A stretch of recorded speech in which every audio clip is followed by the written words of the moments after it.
Can you solve this equation? X minus 4 equals x plus 4. At first glance, it looks impossible. But wait, let's try something different. Square both sides. X minus 4 whole squared equals x plus 4 whole squared. Now expand both sides.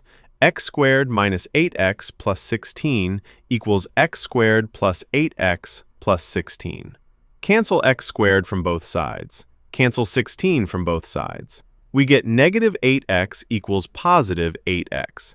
Add 8x to both sides. 16x equals 0. Therefore, x equals 0. But don't celebrate yet. Always verify your answer.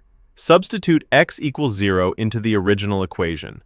The left side becomes negative 4. The right side becomes positive 4. They are not equal, so x equals 0 is not a solution.